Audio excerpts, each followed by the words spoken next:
निलंगा तालुक्यातील कोराळवाडी येथील विजय मेकाले हा तरुण कामानिमित्त इतरत्र फिरत होता। हाताला लागेल ते काम करून उपजीविका भागवत होता। याच दरम्यान धाराशिव जिल्ह्यातील उमरगा तालुक्यातील कोळसूर येथील आरती सतीश चंडकापुरे हिचे आणि विजयचे समाज माध्यमाच्या आधारे मैत्रीचे संबंध जुळले होते। पुढे हीच मैत्री वाढत जाऊन त्याचे प्रेमात रूपांतर झाले।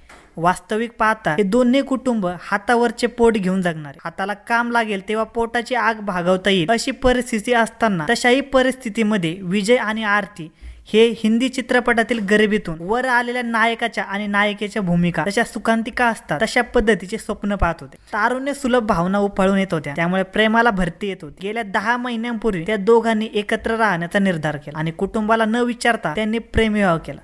ही गोष्ट मुलीच्या आणि मुलाच्याही नातेवाईकांना आवडली नव्हती। आरतीच्या प्रेमात वेडा झालेला विजय कामधंदा सोडून आरतीचे चोचले पुरवण्यामध्येच मग्न राहायचा। घरच्या चटणी भाकरीपेक्षा आरतीला शहरातून इडली सांबर डोसा वडापाव अशा गोष्टी आवडू लागल्या होत्या। प्रेमांध झालेल्या विजयला सुरुवातीला आपल्या प्रिय पत्नीसाठी काहीतरी करून दाखवावे, तिला काय हवे काय नको याची काळजी घ्यावी असे वाटत होते। त्यातूनच तो स्वतः कामाला जात असल्याने त्याचीही ओढाताण होत होती। दरम्यान आरतीची आई नातेवाईकांसह निलंगा तालुक्यातील कोराळवाडी येथे येऊन आरतीला परत घेऊन जाण्याचा प्रयत्न केला होता, मात्र आरतीने नकार दिल्याने त्यांचाही नाईलाज झाला होता। ही गोष्ट विजयच्या आई वडिलांना अजिबात आवडली नव्हती। विजयला ही पोरगी बर्बाद करत आहे असे त्यांना वाटत होते। आपल्याला मिळालेली सून ही लाल चावली आहे, अनेक ठिकाणी फिरून आलेली आहे असा समज विजयच्या आई वडिलांचा होत होता। त्यातून त्यांना ती आवडली नसल्याने सतत तिला टोमणे मारले जात होते। तिच्या एकूण वर्तणुकीवर सासरच्याने तिच्या चारित्र्यावरही संशय घ्यायला सुरुवात केली होती। हा त्रास तिला सहन होत नव्हता। सासरकडून चारित्र्याचा संशय घेऊन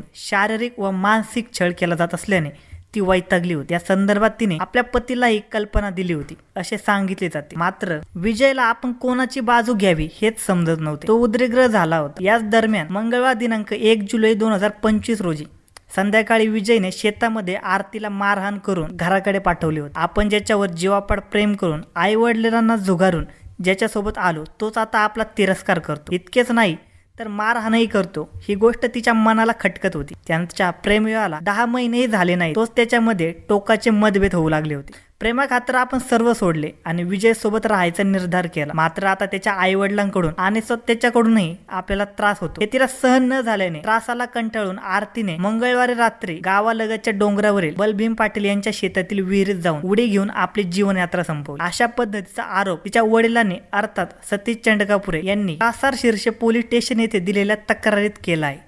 आरतीच्या वडिलांनी दिलेल्या तक्रारीवरून संशयित आरोपी विजय सिद्धराम मेकाले, सासू उषाबाई सिद्धराम मेकाले आणि सासरे सिद्धराम नरसंपा मेकाले यांच्या विरुद्ध कासार शीर्ष पोलीस स्टेशन मध्ये गुन्हा दाखल करण्यात आला।